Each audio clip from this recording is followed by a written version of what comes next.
साथियों नमस्कार। इस विशेष अंक में मैं हूं अंकुल पटेल। वैश्विक चर्चा के अंतर्गत आज हम चर्चा करते हैं ईरान और इजराइल के बीच जो भीषण जंग चल रहा है उसके विषय में। साथ ही यूं ही ये जंग कई सालों से चल रहा है। इसके इतिहास को जाकर के देखें तो ये जंग इजराइल की आज़ादी के बाद से ही शुरुआत हो चुका था। लेकिन इसकी असल वजह क्या है, आज हम उस पर चर्चा करते हैं।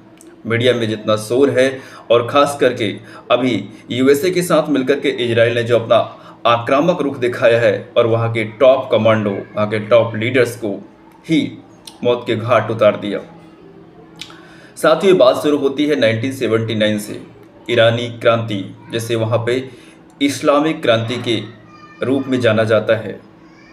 इसके बाद से ईरान ने इजराइल को अपना दुश्मन घोषित कर दिया।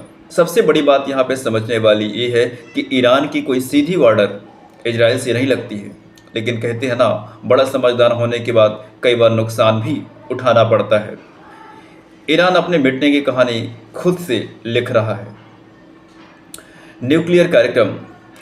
इजराइल को ईरान के परमाणु और मिसाइल कार्यक्रमों से सीधा खतरा महसूस होता है और इसी की वजह से अमेरिका ने उसके साथ आकर के और इस हमले को प्रीएम्प्टिव हमला बोल करके अंजाम दिया। प्रॉक्सी युद्ध। ईरान जो है लेबनान, हिजबुल्लाह, सीरिया और यमन जैसे कई अपने सहयोगी समर्थकों के साथ इजराइल को हमेशा चुनौती देता है और उसके आंतरिक मसलों पे किसी न किसी प्रकार से दखलंदाजी करता है, जो कि इजराइल की सुरक्षा को देख करके एक खतरा है और उसका पलटवार करना इजराइल के लिए आवश्यक होता है। साथ ही साथ अमेरिका और इजराइल ने मिलकर ईरान पर हमला इसलिए भी किया ताकि ईरान अपने न्यूक्लियर ढांचे को फिर से ना बना सके। अमेरिका का कहना है कि ईरान की गतिविधियां उसके सैन्य ठिकानों, जो खास करके मिडिल ईस्ट पे है, उनको एक नई चुनौती देता है।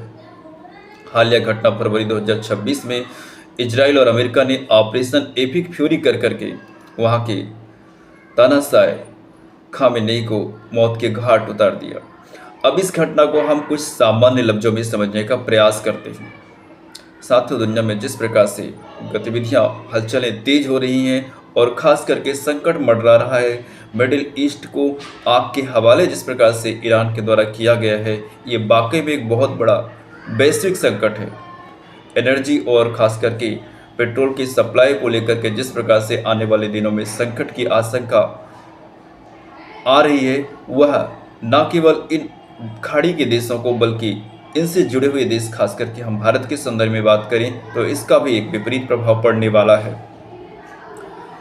इस स्थिति को हम ये देखते हैं कि अमेरिका और इजराइल ने जिस मकसद के लिए इस घटना को अंजाम दिया वो तो उसको अचीव कर गए, लेकिन ईरान जिस प्रकार से पलटवार कर रहा है, यस, हर कंट्री को अपनी सॉवरेनिटी और अपनी सुरक्षा के लिए पूरे राइट्स हैं, लेकिन ईरान जिस प्रकार से पलटवार कर रहा है और अपने पड़ोसियों को ही, यदि दुश्मनी है तो उसे हमला करना ही है तो अमेरिका पे जाकर के करे। लेकिन ऐसा नहीं है। सिविलियंस को टारगेट करके दुबई में लगभग 146 बम्स उसने मार दिए। चाहे ओमान हो, बहरीन की क्या गलती है इस पे, कतर की क्या गलती इस पे। लेकिन कहते हैं ना कि जब विपत्ति आती है तो बुद्धि भी भ्रष्ट हो जाती है, और ईरान का ये पलटवार उसके खुद के लिए सही नहीं है। एंड ईरान इजराइल से घस के दोनों देशों का ये विवाद नहीं है, बल्कि अमेरिका और अन्य पश्चिमी देशों की रणनीति भी इसमें शामिल है। ये युद्ध परमाणु हथियारों, क्षेत्रीय प्रभाव और दशकों पुराने वैचारिक टकराव को लेकर के है। लेकिन आज सबसे बड़ी बात समझने की है कि इस युद्ध के असल वजह जानने के बजाय जो लोग इस पर अपनी प्रतिक्रिया दे रहे हैं, वो कहीं ना कहीं पे इन दोनों गुटों को आपस में लड़वाने की कोशिश कर रहे हैं। हमें चाहिए होगी एक मध्यस्थता बनानी होगी, और ताकि विश्व में शांति स्थापित हो सके। हालांकि इस्लामिक जो रिवॉल्यूशन है वो शांति का पक्षधर नहीं है, वो हमेशा इस्लामिक स्टेट बनाने की होड़ में है। लेकिन सबसे बड़ी बात है कि ईरान तो ऑलरेडी इस्लामिक स्टेट है।